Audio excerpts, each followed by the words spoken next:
On accueille Elisabeth maintenant au 39 21. Bonsoir Elisabeth. Oui, bonsoir Olivier. Bonsoir, comment allez-vous? Eh bien écoutez, ça va et vous? Ça va, ça va, ça va. Bon, bah, c'est ce qui compte. De toutes les Ou- façons, avec tout ce qui se passe, on a besoin de bienveillance et de bonnes ondes positives. Exactement. Alors, est-ce que vous parlez dans un téléphone ou vous avez un kit main libre ou quelque chose? Parce que je vous entends Euh, comme si vous parliez dans un tube. Attendez, là, ça va mieux? Ah, ça va beaucoup mieux, oui. Parce que j'avais mis en haut-parleur. Ah, voilà. J'avais peur de ne pas vous Non, entendre non. et non, ça va. Et Ça va l'important aller, ce ça soir, va c'est aller. que on s'entende tous les deux, bien évidemment, mais c'est que toutes les auditrices et les auditeurs qui sont là avec nous vous entendent bien. Eh ben, je leur dis bonsoir à tous déjà, et puis j'espère voilà qu'ils seront contents de nous écouter. Très bien. Quel âge avez-vous, Elisabeth? Alors moi j'ai 43 ans D'accord. et du coup je suis en train d'écrire mon livre, une autobiographie en fait sur ma vie. Voilà, mon livre va s'appeler Lijba, ma vie, mon destin, mon histoire. Oui. Voilà, pour des passages difficiles dans ma vie que j'ai vécu et qui aujourd'hui j'aimerais peut-être pouvoir aider, mais enfin plutôt faire, enfin pour que les gens voient que quand même, malgré tout ce qu'on peut traverser dans la vie, on peut s'en sortir, on peut se battre et qu'on peut aller de l'avant. Très bien. Voilà. Et du coup, j'ai écouté un petit peu le témoignage d'avant et c'est vrai que pour les jeunes, on est en train de voir justement avec quelqu'un qui travaille sur Sanois pour mettre un groupe de parole Oui. en place. Donc j'espère que ça se fera un jour. Vous êtes où, vous m'avez dit? Alors moi, je suis dans la région parisienne, plutôt dans le 95, dans le Val d'Oise. D'accord. D'accord. Et donc, vous voulez Voilà. mettre un groupe de parole en place à Sannois, c'est ça? Voilà. Alors, vers Sanois, c'est une psychopraticienne, Delphine Geffrard, qui va mettre ça en place, Oui. justement pour aider les jeunes, tout ce qui est au niveau de la dépression, burn-out, Oui. Oui. voilà. Et du coup, je crois qu'il va y avoir des groupes de parole qui vont être mis en place. Donc, c'est encore en projet, mais voilà. Alors, j'espère pouvoir un jour rencontrer la jeune fille qui parlait juste avant, peut-être, pourquoi pas. Ça serait Ben, on intéressant. pourra vous mettre en rapport toutes les deux, si vous le voulez. Voilà. Parce que Bien. c'est vrai qu'aujourd'hui, il y a beaucoup de jeunes, et quand je parle de jeunes de Pas 15 de jeunes ans, seuls. 16 ans, 18 ans, même 20 ans, des jeunes qui Mm, mm. sont tout seuls. Oui, C'est-à-dire que c'est les vrai. seuls amis qu'ils ont sont sur Ce sont, Internet. c'est ça, des amis virtuels. Alors, Et, virtuel, oui, c'est le mot qu'on emploie souvent, mais je m'aperçois que pour ces jeunes, heureusement qu'il y a ces amitiés-là. oui, c'est vrai. Elles ne sont pas tout à fait virtuelles, puisque ce sont de vraies personnes au bout du numérique, en tout cas du câble, je ne sais pas comment on va dire, Mhm, de la mhm. fibre. Mais en tout cas, ces amitiés se lient, mais ce sont souvent des amitiés lointaines. Vous voyez, 200, 500, parfois 700 kilomètres les Ouais. séparent, donc ils ne se voient jamais. Euh, et j'ai remarqué qu'il y avait aussi une certaine pudeur, même à se voir vraiment, vous savez, à travers les caméras. Elles ne se connaissent, Oui. ces personnes, que par chat, ou, vous voyez, et finalement, heureusement qu'il y a ces amitiés-là. Mais des amitiés comme on a pu en connaître nous, puisque vous avez 46 ans, on n'est pas loin l'un de l'autre, Mhm. quand il n'y avait pas Internet, tout ça. Hein, vous vous rappelez les amitiés, comment elles se Bah créaient? oui, c'était, C'était c'était, beaucoup bon, plus spontané, c'était beaucoup beaucoup plus plus... spontané, oui. C'est vrai que c'était, moi, c'est vrai que ça, c'est quelque chose qui me fait un peu peur. Parce que moi, j'ai une fille de 16 ans, hein, donc forcément, alors j'essaye toujours de la pousser à faire des rencontres plutôt physiques Oui, et à parler, voilà, parce que bon, des fois, elle me racontait ses copines, des fois, sortaient avec des garçons, donc des petits amis un peu virtuels, donc ils se oui, voyaient pas. Et du coup, c'est des choses qui me font un petit peu. Je me dis, comment peut-on aimer quelqu'un virtuellement comme ça sans l'avoir jamais vu? oui, Alors oui, ça, c'est... c'est possible, hein. Alors Il ça y a des appartient à gens, cette génération, vous voyez, voilà, mais voilà. pour nous, c'est vrai que c'est compliqué à saisir, et de toute façon, euh, ça, il peut y avoir quelques problèmes quand même, parce que quand on ne connaît pas quelqu'un physiquement, on ne Exactement, peut pas, il y exactement. a On ne toute sait une pas sur partie, qui on bah tombe, oui, il y oui. a tellement de gens malhonnêtes et malveillants, Et au-delà de ça, j'ai envie de vous dire tout simplement, sans être malhonnête, lorsqu'on parle de nous, comme ça, en chattant, mmh on va toujours se présenter sous un angle plutôt flatteur, ou en tout cas, on va mettre en avant nos qualités et tout. nos qualités, c'est ça. Et, Et on oublie nos défauts. et voilà, et les défauts au quotidien, quand on rencontre quelqu'un, et puis le Mmh fait juste de rencontrer, le contact physique, hein, plonger son regard dans mh. celui d'un autre, les mots, je dis souvent que les mots ont un intérêt, ont une puissance et ont une importance capitale, parce que les mots, Ouais. la nature nous a dotés de cette intelligence et du pouvoir des mots. Euh, Mmh voilà, là, on n'est plus derrière un clavier, hein, on n'est plus derrière un Ah oui, oui, téléphone, un c'est tout, on est dans la vraie vie. Et mmh. bon, c'est ça, c'est là où nous, parents, je pense qu'on peut être un peu inquiets Bah, de c'est ce là genre de où c'est un relation. petit peu, inquiétant parce qu'on n'a aucune visibilité là-dessus, on n'a aucun pouvoir ou de contrôle, on va dire. Et c'est ça où c'est le plus difficile à gérer pour les parents, Oui, je pense. c'est dangereux de toute façon. Ouais, ouais. C'est Il y a assez une partie de compliqué, c'est danger. vrai. Et si je dis ça, c'est que j'ai malheureusement été témoin de mésaventures assez graves, hein, Mmh d'adolescentes qui fuguaient du jour au lendemain et qui partaient pour un garçon qu'elles Oui, n'avaient jamais vu, oui. ni d'Ève ni d'Adam.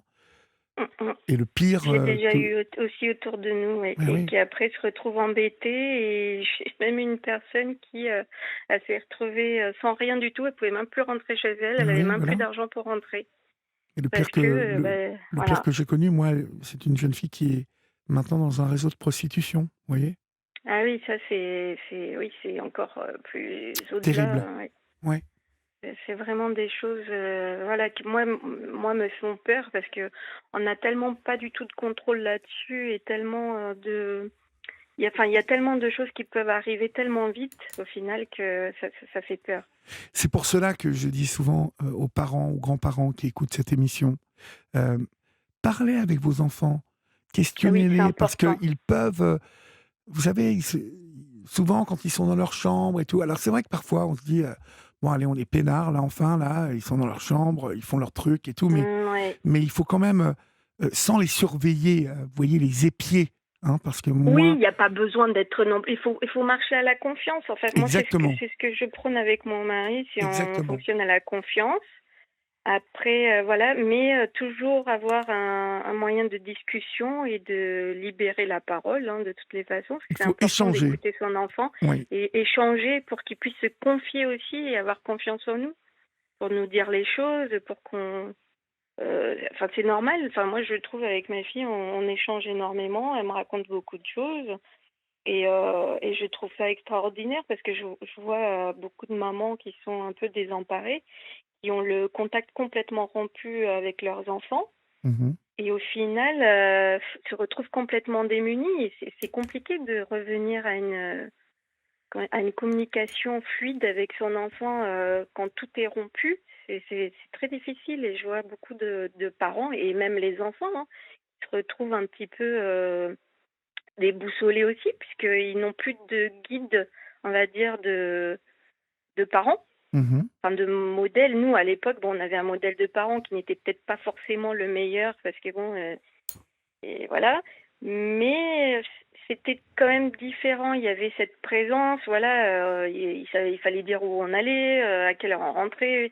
Voilà. Aujourd'hui, c'est tellement enfin les parents demandent toujours à leurs enfants où ils vont, etc. Mais comme ils ont leur communication tellement, enfin virtuelle avec les amis et tout ça, qu'au final, on n'a aucun contrôle là-dessus. Et du coup, je Exactement. trouve que les parents sont déboussolés et puis les enfants se retrouvent un petit peu seuls aussi. Mhm. C'est dommage. Et Après, il faut faire attention à, euh, il faut faire bah, attention à tout ça. communiquer et puis garder toujours un œil enfin, sans trop. J'ai aussi des amis qui contrôlent tout, hein. C'est l'extrême en fait. pour moi, je pense qu'il faut pas en arriver à l'extrême, en fait. On fait confiance, on communique et c'est beaucoup plus fluide et je pense que notre enfant nous fera confiance aussi voilà, de certaines choses, nous confiera, voilà, je sais pas, des choses qu'ils ont vécues dans la journée, que si on est trop dur aussi, bon, ils ne confieront plus rien. Si on est trop laxiste, bah, c'est pas trop bien non plus parce qu'au final, ils font ce qu'ils veulent et puis, voilà, c'est pas une solution non plus, hein, les enfants, ils ont besoin, aussi de repères, hein. Il faut pas Complètement. dire tout le temps oui, ni tout le temps non. Enfin, voilà, il faut un juste milieu comme, pour tout, dans tout. Voilà. Vous avez raison. Donc, on va passer à votre témoignage. Hein. Oui. De quoi vous voulez me parler exactement? Dites-moi. Alors en fait, moi je voulais, bah, parler, bah, un petit peu de ce que j'ai vécu, voilà, moi bon j'ai 43 ans, donc je suis née, dans les années, 79-80 et du coup, voilà, on a eu une vie très compliquée et très difficile. C'est-à-dire, voilà, moi j'ai eu un papa qui était très absent. Qui était très, très violent. On a connu, donc des violences, conjugales. Enfin, ma maman, hein, surtout, a été une femme battue, Oui. pendant 42 ans.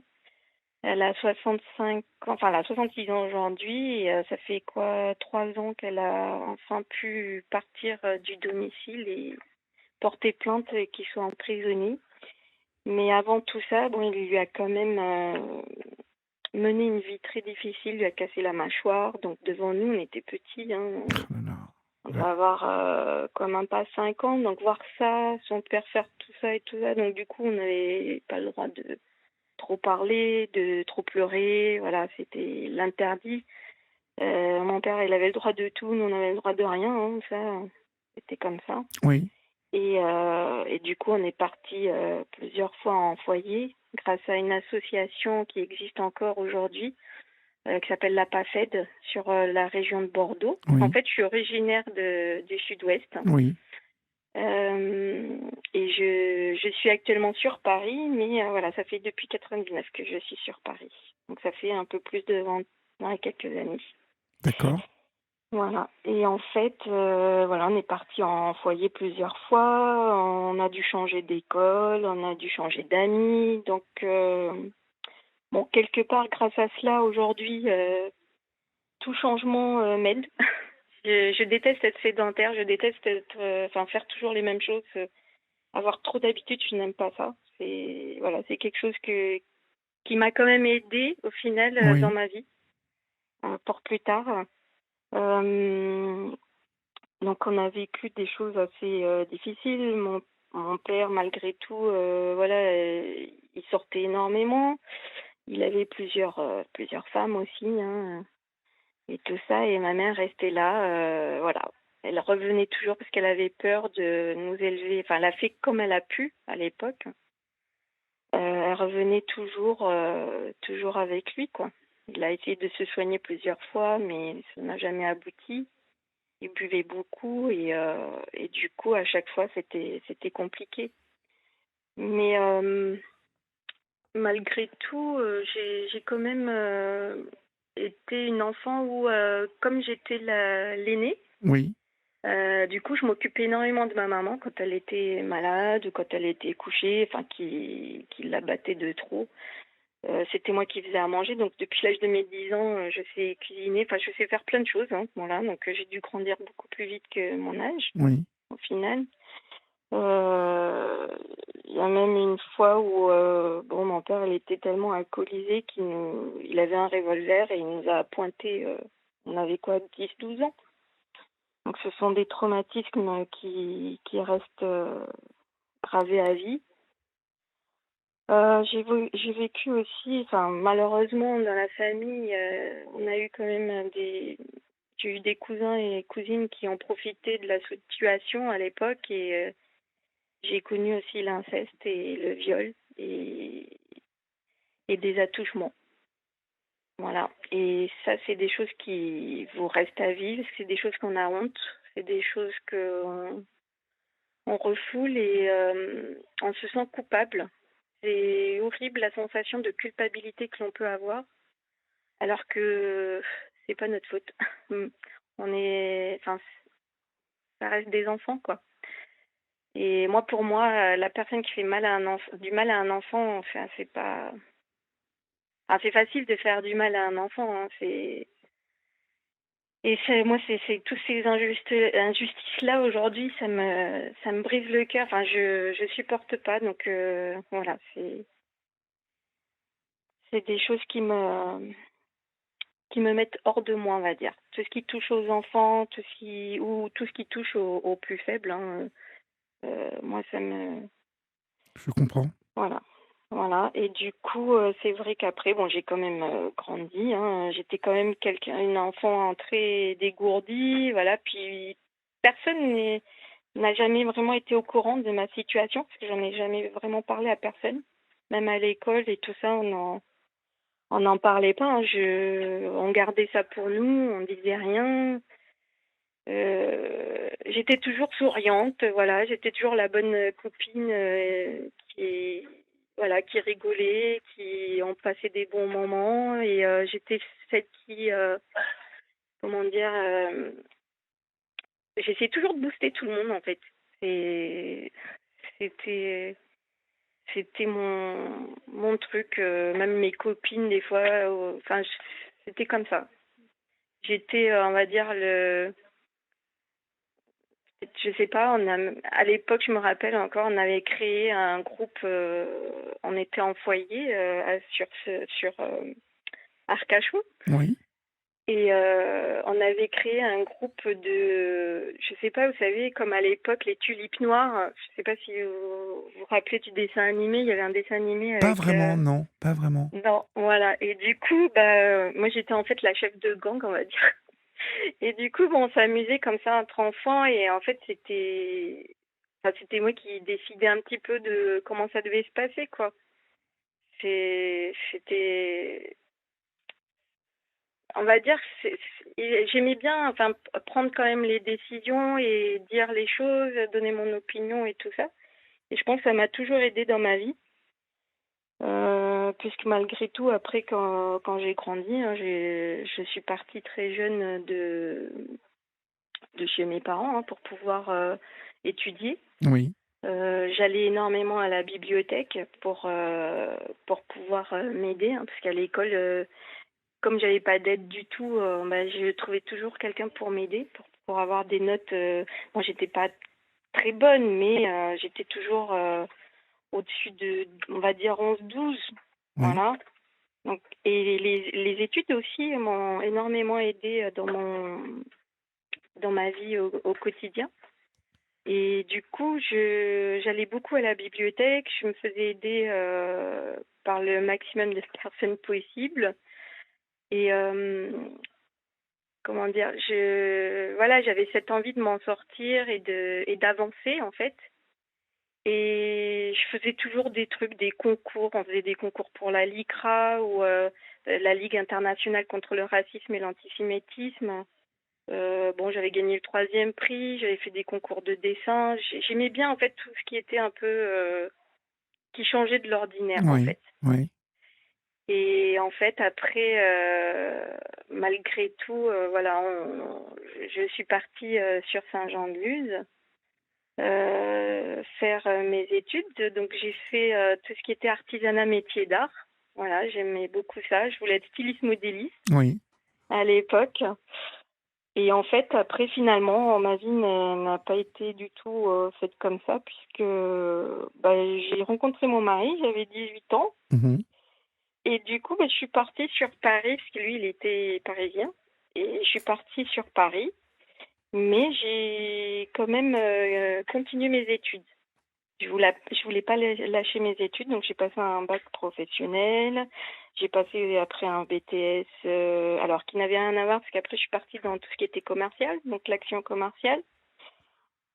Et puis, donc que j'ai raté, hein, et que j'ai passé plus tard. J'étais enceinte de ma fille de 7 mois Oui. quand j'ai repassé l'examen, parce que c'était mon but. Je voulais absolument obtenir ce diplôme pour pouvoir après un jour avoir un travail correct, un salaire correct et pour pouvoir m'en sortir dans ma vie, quoi. Très bien. On va marquer une petite pause, Elisabeth, Oui, oui, et puis on va laisser passer l'info sur Europe 1.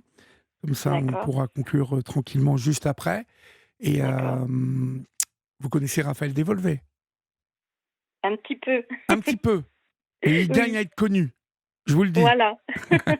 Bon, on se retrouve dans quelques minutes, d'accord? Le temps que l'info passe sur D'accord. Europe 1. Cette violence vécue et finalement une vie tumultueuse hein, dans vos jeunes années à cause de cet homme. Ah oui, oui, oui, ça a été compliqué, mais en fait, quelque part, ça m'a quand même révoltée. Et du coup, j'ai quand même eu une grande colère pendant pas mal d'années. Oui. Vu que je n'en parlais avec personne, bon, ça m'a quand même pas mal détruit parce que j'ai eu pas mal de problèmes de santé après, par la suite. Mhm. Je vais vous en parler après, mais du coup, cette colère m'a quand même aidée à avancer parce que j'étais quand même quelqu'un qui ne baissait pas les bras et quelqu'un d'assez rebelle, en fait, entre guillemets. Je faisais souvent le contraire de ce qu'on me demandait. Parce que justement, j'avais ce caractère-là de pas me laisser faire, en fait. Et Mais j'ai toujours eu peur de mon père jusqu'à, bah, on va dire jusqu'à pratiquement mes 40 ans. oui. J'avais cette peur, ouais, voilà. Et c'était une peur inexplicable, on peut pas comprendre. Et même si je n'habitais plus avec mes parents, on faisait tout pour que tout se passe bien et tout ça, mais c'est une peur qui paralyse, qui voilà, vous n'êtes pas libre. Moi, pendant des années, ben, j'étais fumeuse, je fumais pas devant mon père. Enfin, Oui. c'était très, voilà, il fallait pas faire, fallait être un peu la petite fille modèle parfaite et pas trop de débordements. Bon, heureusement, je n'étais pas dans l'optique de me détruire, hein, mais j'aurais pu très bien mal tourner, oui, complètement. Et au final, vos relations avec votre père aujourd'hui sont Ah, zéro, nul. nulles. Oui. Zéro, oui, complètement, parce que je ne lui parle pas du tout, je ne veux pas le voir. Oui. Parce que pendant des années, on a fait des efforts, mes frères et moi, et ma petite sœur, de, bah, de faire l'effort pour lui, pour ma mère surtout, hein, parce que Oui. bon, Oui. et au final, voilà, dès qu'on lui a plus parlé, il nous interdisait de voir ma mère, on pouvait plus lui parler, et c'était pas possible. Voilà. Et je lui ai dit, parce qu'il a quand même menacé mon frère il n'y a pas si longtemps que ça, en 2018, Ah hein, oui, de lui donc mettre une balle. c'est récent. Ah, c'est très récent, oui, oui. Ça fait pas longtemps et Donc il il est est sorti de encore un prison il y a peu. quelques mois. Ah oui. Ah, il est encore en sous sursis, hein. Oui, oui. D'accord, il est encore et il vous menace toujours. Ah oui, oui, il a encore, il menace de mort et tout ça, donc on est obligé de faire attention. Après, ça ne veut pas dire qu'il va les appliquer, mais c'est vrai que les choses je me rends compte qu'au final, ayant connu le système bah, de la femme, la violence faite aux femmes, le système a très peu évolué, hein.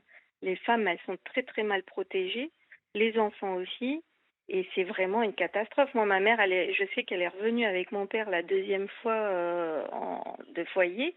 Parce que justement, comme elle n'avait pas porté plainte, elle avait le droit aux enfants, enfin, il avait le droit aux enfants comme si rien n'était, et voilà quoi. Et du coup, ma mère, ça, elle n'a pas supporté. Elle est revenue en fait avec lui pour ça, à cause de ça en fait. D'accord. Et je trouve ça dommage et enfin, on pourrait faire tellement de choses pour protéger les femmes, mais je trouve que les femmes, même encore aujourd'hui, il n'y a pas assez de protection pour les femmes. Pas assez d'écoute, on les croit pas. Moi, la seule fois où j'ai appelé la police, je devais avoir quoi, 12-13 ans, où j'ai eu le courage d'appeler. Ils sont venus et puis à l'époque, bah, et ils sont repartis parce qu'ils ont dit: «Ah bah non, c'est un conflit, heu, interne, intrafamilial, du coup, on peut pas intervenir». Et là, je me suis dit: «Bon, bah, du coup, jamais personne va nous aider». Et en fait, toute ma vie, je me suis, toujours débrouillée toute seule, en fait. Parce que, avec la peur de demander enfin la peur, on va dire, j'ai jamais, demandé aux autres, même quand j'ai été gravement malade et tout ça, Oui. j'avais du mal à demander de l'aide aux autres et ça c'est difficile. c'est difficile de se rendre compte qu'au final, des fois, on a besoin de demander de l'aide aux autres Mmh. et que, à cause de tout ça, finalement, comme on a toujours compté que sur soi-même, eh bien, on fait tout par soi-même. Sauf que malheureusement, des fois, on aurait bien besoin de l'aide d'autrui. Et pourtant, des fois, j'avais des gens qui me demandaient si tu as besoin d'aide pour te faire des courses ou des trucs, mais j'ai tellement toujours compté que sur moi que, au final, je n'arrivais même pas à voir tout ça. Oui. Voilà. Bon, voilà ce que ça peut produire comme, séquelles, hein, de Exactement, vivre ce genre de choses. exactement, exactement. Bon, mais vous Et semblez bien aller aujourd'hui? aujourd'hui, je vais beaucoup mieux parce que j'ai fait un gros travail sur moi-même, parce que vous savez, enfin, quand j'ai eu ma fille, qui a 16 ans aujourd'hui, j'ai eu beaucoup de problèmes de santé parce que tout est remonté à la surface. Moi, j'avais tellement mis du cœur à l'ouvrage pour tout enfouir, au fond de moi, pour, allez hop, on met un pansement, on repart et puis moi, je suis quelqu'un, voilà, téméraire et je vais jusqu'au bout, voilà, moi, c'était le boulot et voilà, je voyais rien d'autre. Oui. Et au final, on met tout ça au fond et le jour où j'ai eu ma fille, là, il y a tout qui est revenu à la Ouais, ouais, surface ouais, bien sûr, ouais, d'accord. et là, ça a été une catastrophe parce que je craignais tout le temps pour ma fille. J'avais peur, de l'emmener à la crèche, hein. J'avais toujours peur qu'on lui fasse quelque chose, qu'on lui fasse du mal et même aujourd'hui, bon, je lâche du zeste, mais j'ai toujours peur, voilà, qu'il lui arrive quelque chose ou comme ça. Suite au traumatisme, hein, c'est comme ça et en fait, peu de temps après que j'ai eu ma fille, 3 mois après, j'ai fait un micro AVC et du coup, je suis restée paralysée, tout le côté gauche. J'ai eu du mal, en fait, j'ai encore des séquelles aujourd'hui de tout ça, hein. J'ai eu des paralysies, voilà, des problèmes neurologiques. J'ai même développé, une narcolepsie cataplexie, c'est-à-dire, en fait, je m'endormais, des fois on me parlait, j'étais au téléphone, je répondais, mais je Oui, savais pas ce que je disais. J'étais complètement et puis des fois mon corps, il lâchait et du coup, j'ai eu un traitement lourd, base d'amphétamine, ça s'appelait le Modiodal à l'époque. J'étais suivie sur Argentin avec le docteur Renoirdière et en fait, voilà, je m'endormais, enfin, j'avais une fatigue intense, c'était horrible, mais j'ai pas lâché mon boulot. Je continuais à aller travailler, je faisais les examens, en dehors de mes heures de travail. Des fois, j'étais hospitalisée pendant toute une journée, le lendemain, j'allais travailler et j'avais ma fille à m'occuper, enfin, voilà, il fallait gérer tout plein de choses. Mais voilà. Par la suite, j'ai eu un accident très grave de voiture, en Espagne, avec mon mari et ma fille, où j'ai failli, y passer, ah oui, carrément? concrètement. Oui, parce qu'en fait, c'est mon mari qui m'a sauvée, peu de temps, peut-être allez 5 minutes avant l'accident, l'impact. Il m'a baissé mon siège, chose qu'il ne fait jamais. Il m'a baissé le siège, sinon j'aurais été décapitée. Oh là. Je ne serais plus là aujourd'hui, et voilà, j'ai eu, pas mal, de choses au niveau du visage. J'ai pratiquement tout récupéré, mais ouais, j'ai été pas mal amochée. Je devais me faire opérer avec hémorragie interne, j'ai eu le bassin déplacé. Pour vous dire, même j'avais un stérilet à l'époque, même le stérilet était tordu et tout était cassé dans la voiture. Ma fille, heureusement qu'elle n'était pas sur le siège auto. Je l'avais détachée pour l'allonger un petit peu Oui. avec la ceinture, heureusement. Et en fait, j'avais des vêtements sur la plage arrière de la voiture qui l'ont pris en sandwich. Donc elle a rien eu, même pas une coupure, rien. C'était un miracle, hein, pour moi, hein, parce que Qu'est-ce qui même s'est moi, hein, passé? Qu'est-ce qui s'est passé? en fait, mon mari, il s'est endormi. D'accord. Il s'est endormi et et en plus, il devait s'arrêter, je me rappelle m'être réveillée et lui demander, «Ça va, tout va bien, tu veux qu'on s'arrête?» et lui, il me dit: «Je m'arrête dans 5 minutes». Ben non, les 5 minutes, c'était de trop et du coup, on a foncé contre un camion et tout mon côté, est monté sur le camion. Si vous préférez, du coup, tout mon côté a été aplati et du coup, je pouvais pas sortir de la voiture, voilà, j'avais plein de verre dans la bouche, dans les yeux, dans le Et du coup, en plus, c'était en Espagne, donc bon, nous, on est d'origine portugaise, ça va, on comprend un petit peu quand même, Oui.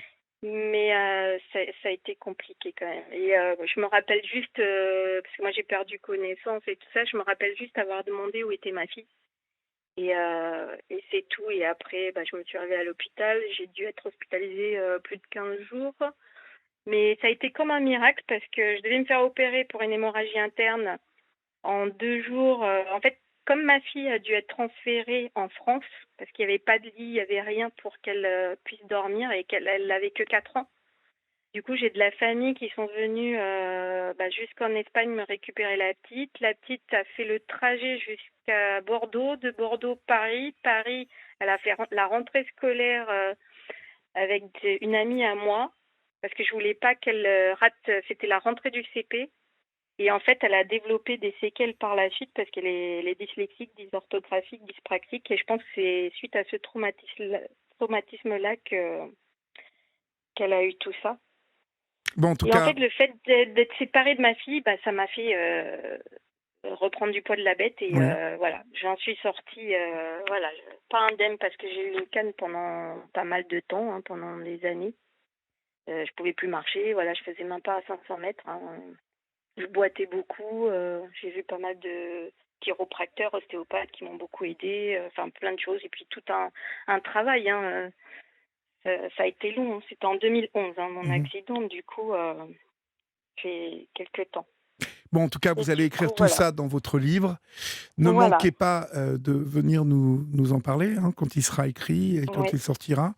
Et vous connaissez le chemin maintenant, d'accord? Oui, merci en tout cas Je pour vous en prie, tout. Elisabeth. Et puis, j'espère à très bientôt. En tout cas, je vous souhaite plein de bonnes choses pour tout le monde, surtout. Et puis, du bonheur et profiter de la vie, surtout, parce que la vie est courte. Donc, n'oubliez pas de vivre, même de par la maladie, même de tout le reste. Faut toujours être en mouvement et essayer d'avancer, en fait. Se faire des petits challenges, même si c'est des minimes challenges, mais toujours avancer. Voilà, c'est ce que je conseille aujourd'hui aux gens qui m'écoutent. Très bien, Elisabeth. Ben, on vous embrasse bien fort. Passez une bonne soirée. Également, bonne soirée, merci Au pour tout revoir. Olivier. Au revoir Olivier. Au revoir.